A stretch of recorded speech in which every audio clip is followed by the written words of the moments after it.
Hey, this is Pastor Dave, and this is your Memorial Day Monday Mojo. Hope you had a great day. I know it's later in the day today. I told you earlier today that you were going to get Grandpa's Secret Part 2.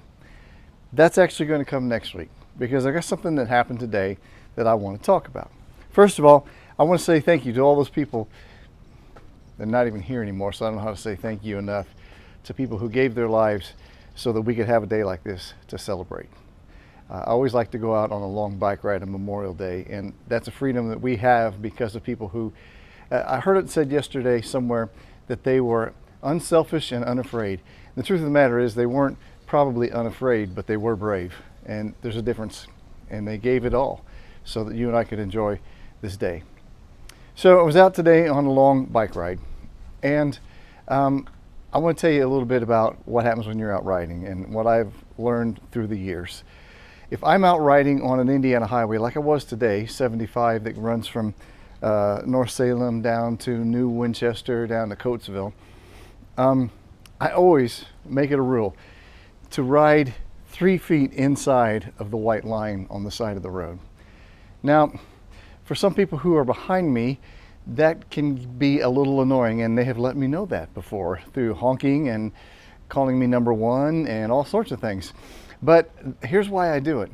Because if I don't do that, if I ride right on the side, or if I ride where some people think I should ride in the shoulder, they will pass me without leaving any room at all. Today, I made a mistake. After we took a break at New Winchester, got back on the bike and we started riding, and I was riding right there on that white line, and 4 different cars passed me. And I could have literally reached into their passenger seat and taken something off of the seat. It was that close. Matter of fact, the last one that passed me had a law enforcement tag on the back. They don't know better, because here's the deal. There's a law in the state of Indiana. When you pass a cyclist, and cyclists have the right to the road, as long as it doesn't say no cyclists on this road like a interstate, cyclists have every right to be in the middle of the road if they want to, which is kind of where I end up riding, because it makes people go around me. But there's a law in the state of Indiana that you need to be 3 feet away from the cyclist when you pass. So now, to give you an idea what that looks like, this is 3 feet. I don't have a yardstick. I have a Ren stick. You'll have to ask Corinne about that sometime. 3 feet out from the side of this car. Look how far that is. And to tell you the truth, as a cyclist, that's almost not far enough. But it is a law. And so you have to give 3 feet when you pass. Now here's why I ride way off of the side of the road. Because I've almost been hit by people who decide not to give me that distance. So if you didn't know it was a law, now you do. And you can tell others.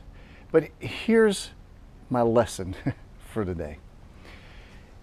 My riding in the middle of the road actually, makes it hard on people who would actually give me room if they passed. Because they really have to wait to go over and around. The people who would normally do that, they get, I guess, punished by the people who won't give me that kind of room. Sometimes I think in life we need to keep that in mind, that the things that we do without thinking, maybe without thinking about other people's safety or rights, make it harder on everybody else who's doing the right thing. So when you're doing something, ask yourself, is this the thing that's going to impinge on somebody else's freedom or safety or not? And do the right thing. That way I wouldn't have to ride in the middle of the road. But as it is, in the world we live in, I know that people are still going to pass me right by my knee if I ride on the white line. So for those of you who are concerned about Pastor Dave's safety when he's out bicycling, you can know that I'm keeping it safe. Anyway, that's your Monday Mojo on this Memorial Day. Hope that helps.